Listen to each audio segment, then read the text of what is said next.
Stop! I'm about to save you from making a costly home improvement mistake. Making a home improvement decision can be very stressful. Let's get all the facts together. Every homeowner asks this question: am I tearing it down or doing a renovation? Let's find out what you might do today. You think of your dream living space. Can you imagine it right where you are? Or you think you're gonna be tearing this thing down to get exactly what you want? Let's find out. What's going on, everybody? It's me, Jason from Buy, Build, Sell, your Los Angeles contractor and developer. And today we are gonna go over the big question. Should I remodel my home or should I do a new construction project? And well, it's not an easy choice to make. We're gonna go through some of the pros and cons to help you try to figure this thing out. Let's go through it together. Before I get too far into it, I kind of want to talk to you a little bit about a story that I have of a friend of mine who went through a major remodel.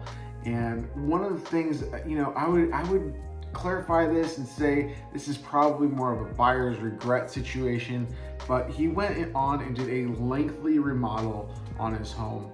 And one of the things he said to me that really struck home was, I spent all this money, I'm living in this family room with my family, and I can't do anything about it. The house was what it was. Like, I wish I could have done this and I wish I could have done that, but I was constrained to the environment in which the house was. And now I'm living in this family room and I love my house. I'm happy with the decisions I've made, but it's never gonna be everything I wanted.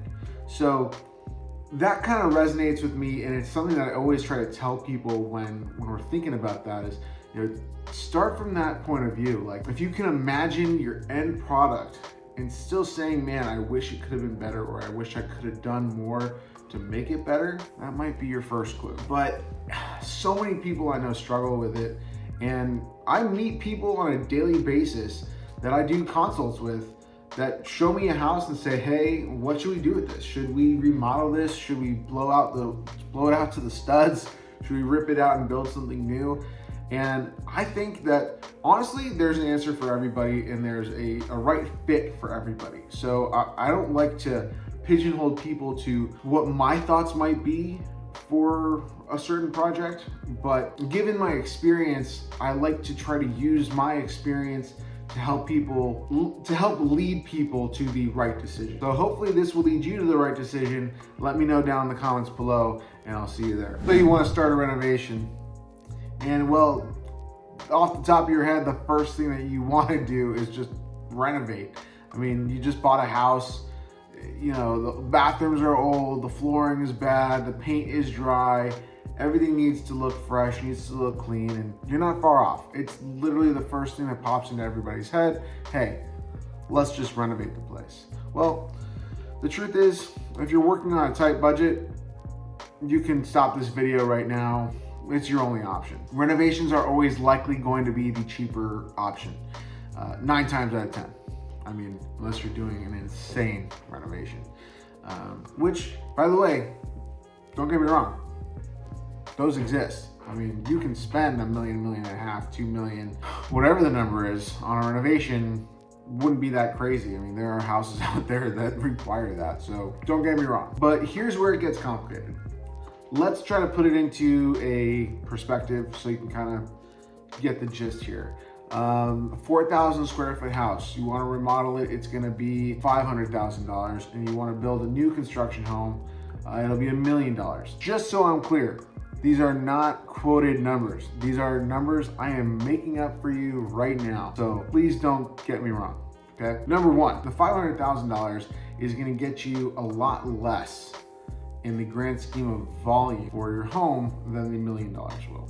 Consider this, the $1 million is going to remove your whole entire home. Foundation, framing, drywall, electrical, plumbing, everything new, everything where you want it, everything where it's gotta be completely new for $1 million. And for $500,000, you're really just going to take your shell and upgrade it. Here's some of the pros and cons to doing a renovation. Pro, the project is faster. So you need to be in the house in 3 months. That's actually feasible, right? Sometimes you can even live in the house. Let's call that a pro too, right? Like, you can move in immediately and just kind of stay in the master bedroom and stay in the bathroom and let someone work on a kitchen somewhere. So that's also pretty feasible. And it's much less invasive to your daily routines. You know, you're not waiting on massive things to happen. It's small movements, small steps that kind of increasingly transform your home, and it could be a lot less of an invasive process than a massive, you know, addition or something like that. But there are some cons.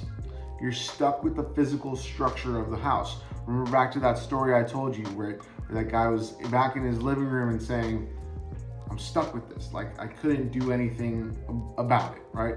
So you're confined to the structure relatively to what you have. Okay, so when you're doing a remodel, you gotta consider that. The other major thing that really causes a big issue in remodels, and this is definitely a big con, is you don't know what's behind the walls. So, you know, you think you can kind of do things, and then when you get in there and you find out that there's a $20,000 change order here, this all needs to be new, this isn't working, that's leaking under the ground, we never knew this was gonna happen, but here you go. Now again, when you're doing a lot of remodels, you do have some experience in understanding this, and that's a major reason why there's a line called contingencies, which is basically just a line item that's hopefully supposed to be there to protect you from these kind of items that you don't necessarily know what's coming. It's always good to have that in your budget so you're kind of prepared for what might come. If you're looking to go big, new construction is potentially the right way to go. Let's look at some pros and cons there. With a new build, you get to customize every single piece of the build. Now, like when you hire me to do the design and the architecturals for your project, you know, I provide elevations to every single room, every single cabinet. Every single room gets a paint color, trim details, fans, lighting, plumbing, everything gets picked out from the key that you buy to the doormat in front of your door. We can get everything organized for you.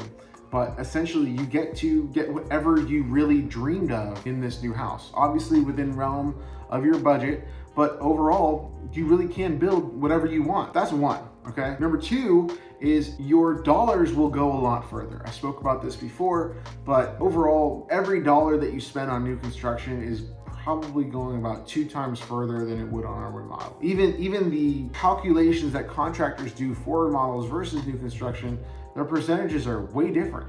I mean, I guarantee you are going to get more for every $100 you spend. You're going to get more on that $100 on a new construction project than you will on a remodel. Again, that doesn't mean that makes it worth it.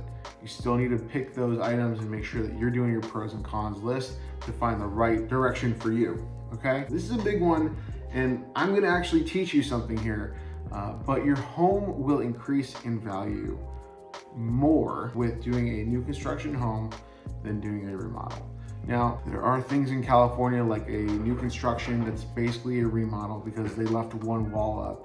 You're probably going to get more dollar per square foot value out of those remodels than just a flip or so, or just a nice facelift on a remodel. But something that I really love doing and I love teaching my clients is increasing your home value, because let's do a quick calculation here, okay? Your home, you buy it at $1 million, you're going to spend $1 million. And let's just say, for math's sake, that now your home is worth $3 million. So you've gained $1 million in equity in your home from spending $1 million on your new $1 million home. You basically spent $2 million, you have $1 million in equity. Now, refinancing that, you'll be able to pull back out from the bank. The bank will give you back a loan. So, you know, let's say you can get a loan to finance the construction. That bank will usually refinance the home and give you back your money at the very least. We'll do the math on the screen here so you guys can see it. But basically, let's take that scenario, right? You bought the house for $1 million, you put $1 million into it, your house is now worth $3 million.